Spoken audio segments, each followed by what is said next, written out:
Ladies and gentlemen, welcome back to another episode of the Casual Bystander. I know my first episode filled with swears, filled with other things, and I promised to keep it down, but man, does it make you feel frustrated. And maybe this sentiment is shared on both sides of the aisle, but for some reason, just listen.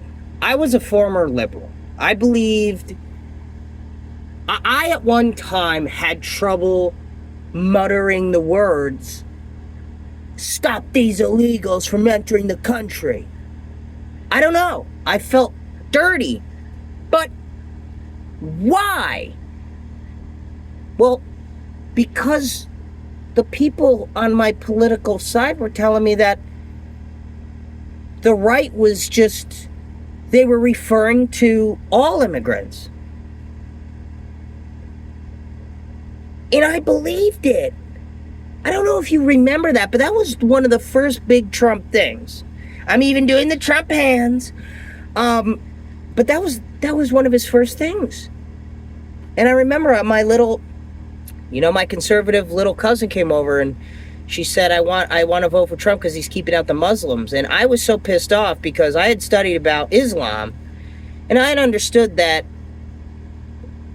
the new Islam is all right? But there is like conservative, like I don't know if anybody would put it this way, but like almost like there are very conservative Islamists. Okay, and this is not to, and here we go, the left, right? The left immediately mixes up, right? Now they're going to try to connect, ISIS with the right? Listen, all I'm saying is that there are more conservative people there. They believe in Sharia law. And listen, at one point, you have to look at that too. I think a lot of people in America, they don't really understand the gravity of how good we have it here. It almost seems like because we get to complain, I think a lot of people just easily sit themselves into the fucking problem as if they understand what going through political violence means. As if going through a genocide, what that even means. They've never been in one. They've never been a part of one. They weren't alive when one was taking place. So they're generalizing. And it's like my first example. Immigration was Trump's first big thing. And I was like, he's going to close the borders. This isn't good look for America. I don't like that look. America should always be open.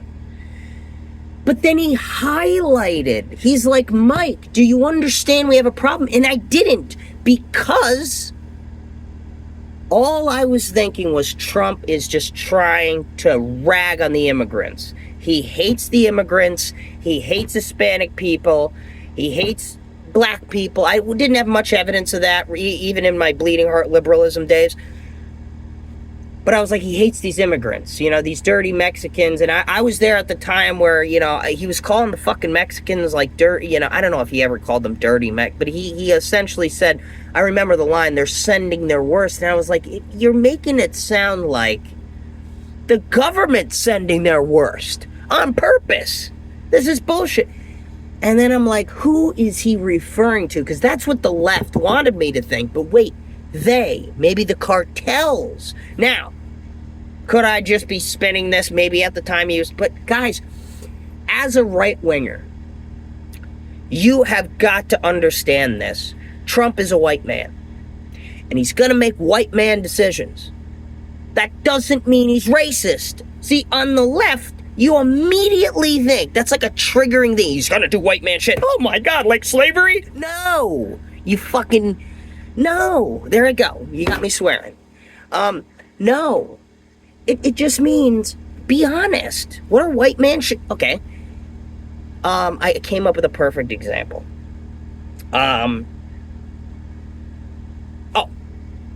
Perfect example. One of my black friends. He goes, man, if we leave at this time of day, he's like, man, if we leave at this time of day, we're going to be on that I-95 blues. And I'm like, that I was so funny because he is a musician, right? And he plays rock and roll and the blues. So I was like, this is perfect. And I thought, I'm like, that is a perfect example of never, ever would a white guy say that. Ever.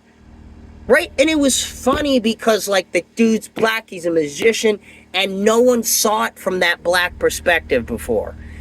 And if you think that that's, like, racist to talk about, or, like, this is the problem that Charlie Kirk was having with the left, is that he tried to talk about race in this sense, like, let's just be fucking honest. Let's say the words. You're black, I'm white. We are different. But we have the same values, and for that, we share the same rights. We share a lot of values, but we are different in many ways.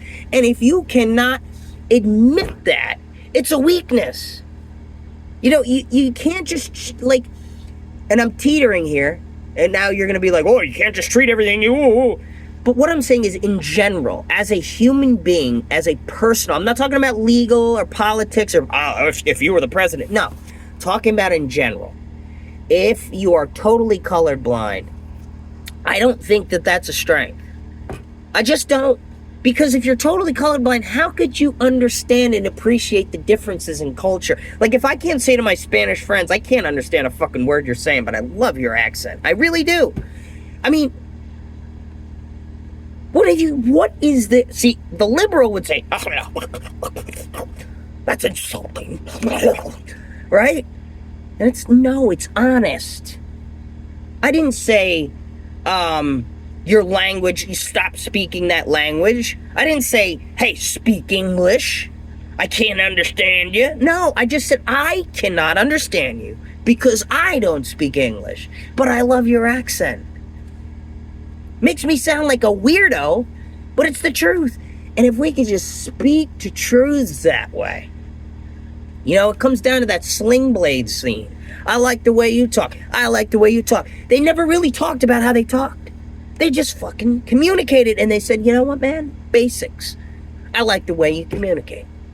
I like the way you communicate. You don't even need to go into it. But, man, ladies and gentlemen, the one thing that I could really try to push young people to do, consider the headlines in 20 years from now. When you're an adult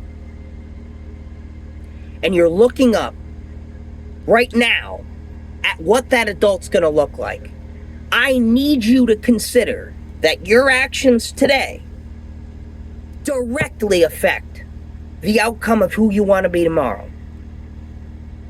And you cannot play with life like you're in control of it. And what I mean by that is, you can't just say, well, now's the greatest time I'm ever going to have. And I know that.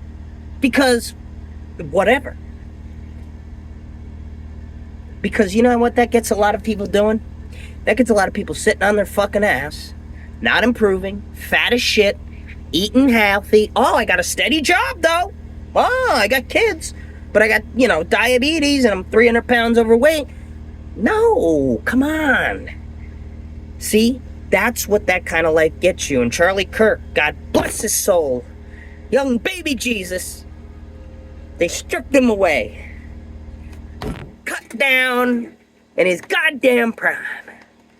God. Anyway, I'll wrap it up with this minute, folks. Consider who you want to be tomorrow and know your decisions now. Always.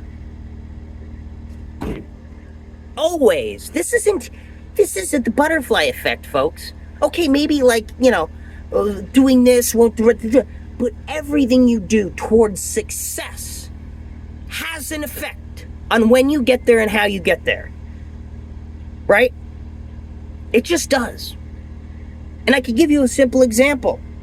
Not going to the gym or going to the gym. It's very simple.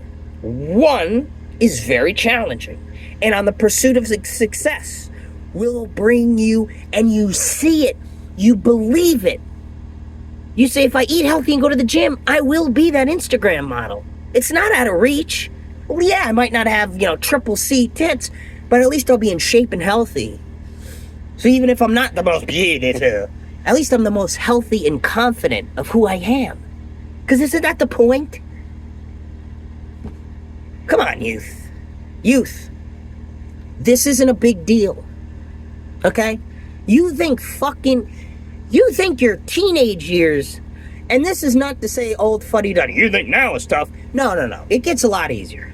Okay? It gets a lot easier, but the challenges get bigger. Do you understand? Like, it becomes easier to move freely because you're independent now. You're out of school. Or you're going to be, if you're still in school.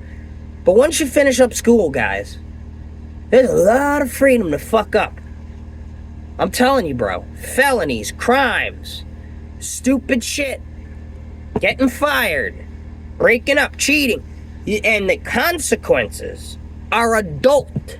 Like, you cheat on somebody in your 30s, it's not a fucking game. Like, it's not like college where it's like, oh, that's expected. It's like, dude, like, come on, So, but it's also other things like crime. Like, you can't just fucking get in fights.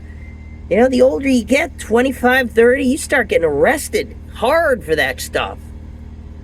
Arguments, you can't just go off on people. Not when you're an adult. You know why?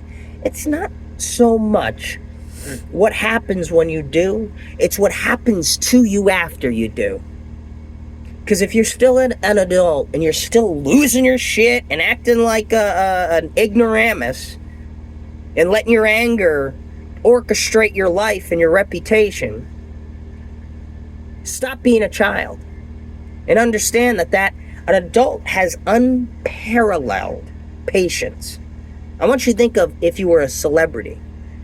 That's how much patience you have to have, because it's true. Like a celebrity will never give in to a heckler because they know they're recording and they know their reaction will have ripple effects. This is the same way you got to think about your life. Going to the gym today, praying today, waking up early, doing my chores, all of that stuff is your golden tickets to success. Nailing those things, because a lot of people don't. So nailing those things is what you need to do, youth. You need to get up and you need to start rocking and rolling. And I don't care what political side you're on. If you're on the Democratic side, I would just recommend you read into how the right feels about the country. Not about you. Let's get off you. Read in to what a right-winger, his view of the country. And I want you to just listen. Okay? And understand when it comes down to the bottom line, what is important. Is it ideas that don't benefit us? Or is it ideas that only benefit a minuscule of us, but so much effort is put in? That's not good either. Democrats. But I won't attack. I'll keep it light. I want people to give joy a chance. And the Democrats aren't doing it.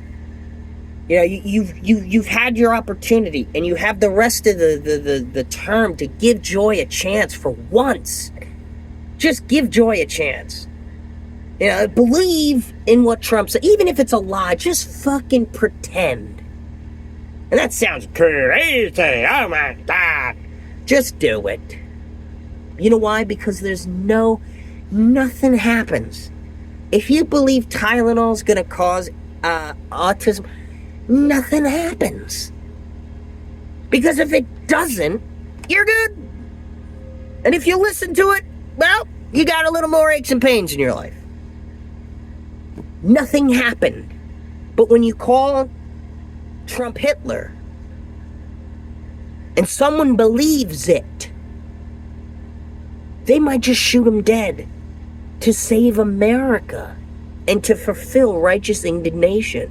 Basically justifies wrath, because they believe, almost biblically, almost justifiably, that they are committing the sin of wrath in a righteous way.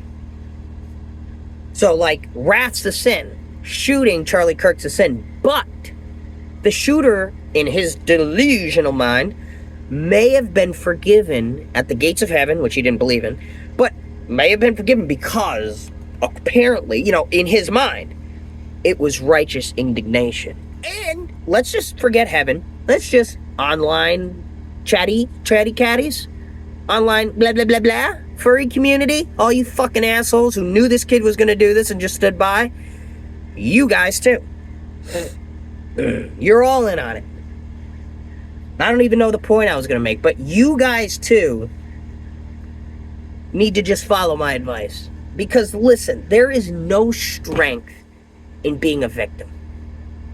Even victims will say that. Seriously. There's no strength in it. I got bipolar. I got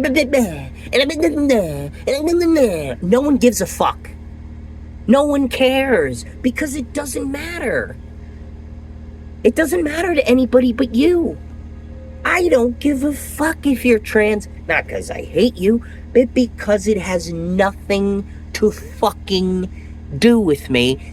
Unless you're going in on women's sports. Unless you're having us pay our fucking taxes for your surgeries.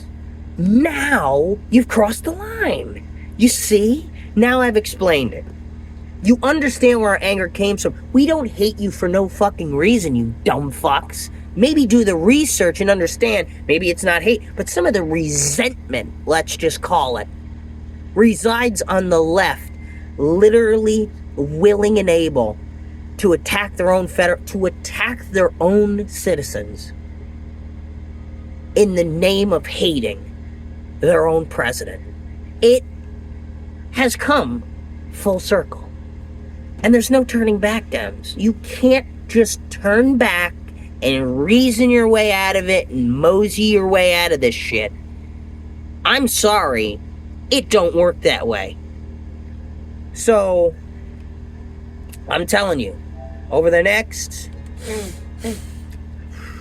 I'm thinking 2 months, you're going to see Fox News trying to calm things down. They were a day, 3 days late. Not with the Kirk thing and not with the ICE thing, but I was like, when are they gonna like start using the right rhetoric? And they did. Gutfeld came out and he gave some examples of clean jokes. He jokingly said we should get back to fat jokes, meaning, for Christ's sake, we've gone so far with the fascists and the Hitler. Because when we call you fat and ugly and rosy, that's our own opinions. But no one gives a shit. Because you have your opinion. That's Trump's opinion, and I'm laughing, not because I necessarily believe Rosie O'Donnell's ugly, but because it's funny when he says it. Because it's ridiculous for a president to openly admit it. And that's what gets you guys mad. But when I mean ridiculous, it isn't spiraling off the rails, it's entertainment. It's like South Park. South Park is ridiculous sometimes. Wouldn't you agree? The same thing happens with Trump. He gets a little ridiculous. Threatens to deport people. It's fucking stupid. He's not gonna do it, but you Dems convince yourself that it's like he's playing you. And the more you joke about him, the more you hate him, the more you repeat his name, what do you think happens? His popularity goes up, and now that everybody knows him, they do a little bit of research. They open that can of worms, and all they got to do is catch one good speech, baby. One good roast. And they are fucking in on Trump. And you're sitting there with your dem dick in your hand, wondering why you're failing, and it's because you have the dick in your hand. Right? And you got to start jerking it. You got to start getting this party going. You need a Caroline Leavitt. Okay? If you want a woman president, get Caroline Leavitt. If you want a man president, get a Ben Shapiro. Get a Charlie Kirk. Get someone who's that articulate and that impactful. Kamala was not impactful. Kamala hugged people and cried with people about how fucking what? You know, it was under Obama's administration. So, like, it was like they were all crying because they fucking knew Trump was gonna win. I think they really did. They fucking knew it. Because they knew they fucked up. They've been fucking up so fast because they're all funded. You know, fuck-ups happen real quick when you have funding. You know, so it's not like it's these individuals going out, and this is a repetitive narrative, but it's now true. They're proving it, that there's a money stream. And if there's not a money stream, guys, I know that there's an information stream, and that big corporations and big organizations spread huge rally messages through their company, which I don't get how that's even fucking legal. I don't understand under labor laws how a company can all of a sudden say, hey, we're Democrat, or we're far right, and you gotta, whatever, act like you like it. You know, like, fuck you people. Like that. And that's what started happening, and that's what is happening right now. Everything's political. I mean, fucking jeans. Sydney Sweeney's fucking jeans. I mean, first of all, mid. That full jean outfit isn't hot, okay? She made it look hot, but that's not hot. All right, where are we going? To a fucking oil field? Are we working today? That's not, like, attractive apparel for hanging out. It's fucking jeans. Anyway, that's my opinion about that. But that's what I mean. Just have that kind of opinion. Don't say she's a Nazi. Like, what the fuck? Like, what the fuck? Like, say real shit.